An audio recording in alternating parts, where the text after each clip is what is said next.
বাংলাদেশ থেকে উচ্চ শিক্ষার জন্য সুইডেনে যাওয়া দারুণ একটি সিদ্ধান্ত।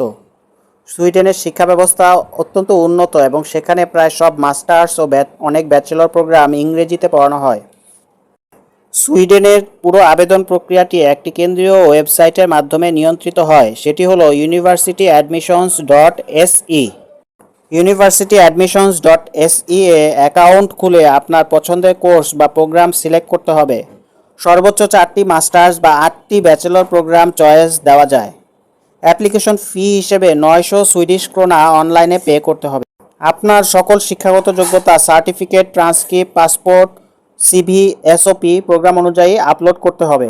আইএলটিএস সাধারণত ব্যাচেলর ও মাস্টার্সের জন্য ওভারঅল 6.5 প্রয়োজন হয়।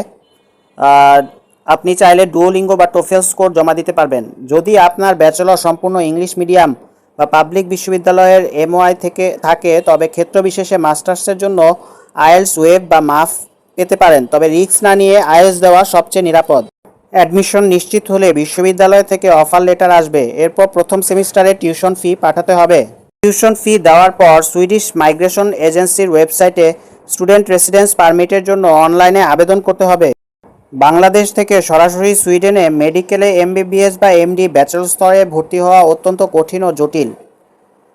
সুইডেনে চিকিৎসা বিজ্ঞান বা ক্লিনিক্যাল মেডিকেল প্রোগ্রামগুলো প্রায় 100% সুইডিশ ভাষায় পড়ানো হয়, তাই আপনাকে সুইডিশ ভাষায় সর্বোচ্চ দক্ষতার প্রমাণ দিতে হবে, অর্থাৎ টিসাস টেস্ট দিতে হবে। ভর্তি পরীক্ষা অত্যন্ত প্রতিযোগিতামূলক এবং আসন সংখ্যা সীমিত।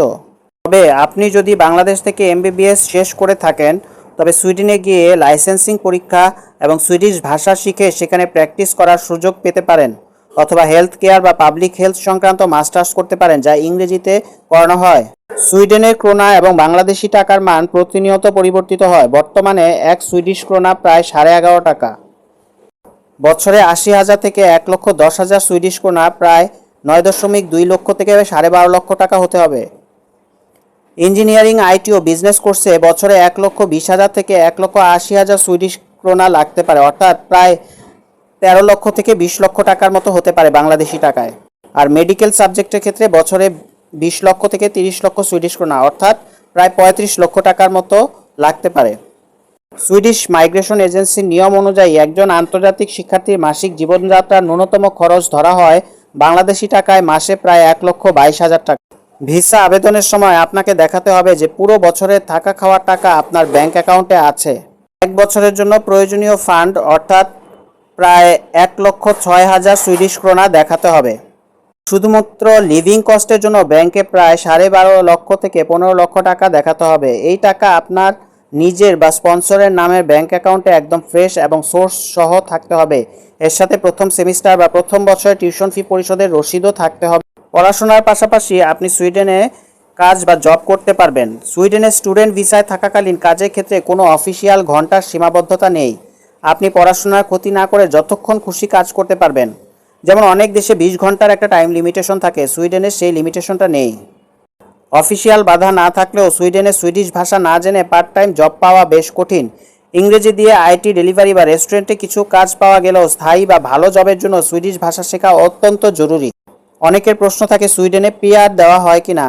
হ্যাঁ, সুইডেনে পিআর পাওয়া যায়, তবে কেবল পড়াশোনা শেষ করলে সরাসরি পার্মানেন্ট রেসিডেন্টশিপ দেওয়া হয় না। মাস্টার্স বা ব্যাচেলর শেষ করার পর সুইডেনে সরকারি চাকরি খোঁজার জন্য 1 বছরের পোস্ট স্টাডি ওয়ার্ক পারমিট দেওয়া হয়। এই 1 বছরের মধ্যে আপনি যদি আপনার ফিল্ডে একটি স্থায়ী বা দীর্ঘমেয়াদী চুক্তিভিত্তিক চাকরি পেয়ে যান, তবে আপনি ওয়ার্ক পারমিট পাবেন।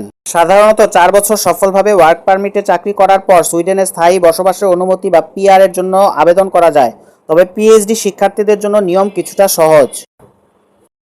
আপনি যখন স্টুডেন্ট হিসেবে যাবেন, তখন চাইলে আপনার স্ত্রী এবং সন্তানদের একসাথে নিয়ে যেতে পারবেন। একে বলা হয় কো অ্যারাইভাল। তবে এর জন্য ব্যাংকে অতিরিক্ত ফান্ড দেখাতে হবে। স্ত্রীর জন্য মাসে অতিরিক্ত প্রায় 51,000 টাকা এবং প্রতি সন্তানের জন্য মাসে অ্যারাউন্ড 30,000 টাকা ফান্ডের সাথে যোগ করে দেখাতে হবে। আপনার পিআর হয়ে গেলে তারা স্বয়ংক্রিয়ভাবে আপনার সাথে স্থায়ীভাবে থাকার সুযোগ পাবে। সুইডেনের আইন অনুযায়ী পিআর বা নাগরিকত্ব পেলেও বাবা মাকে স্থায়ীভাবে নিয়ে আসার সুযোগ সাধারণত থাকে না। সুইডিশ মাইগ্রেশন আইন কেবল নিউক্লিয়ার ফ্যামিলি অর্থাৎ স্ত্রী ও অবিবাহিত সন্তানকে নির্ভরশীল হিসেবে গণ্য করে। বাবা মা কেবল ট্যুরিস্ট বা ভিজিটর ভিসায় সর্বোচ্চ 3 থেকে 6 মাসের জন্য আপনার কাছে বেড়াতে যেতে পারবেন। অত্যন্ত ব্যতিক্রমী কোনো পরিস্থিতি না হলে বাবা মার জন্য রেসিডেন্স পারমিট পাওয়া যায় না বললেই চলে।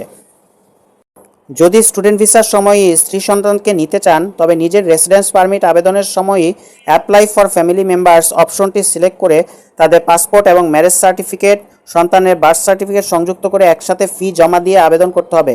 আপনার রেসিডেন্স পারমিট হলে তাদেরও একসাথে ডিপেন্ডেন্ট ভিসা দেওয়া হবে।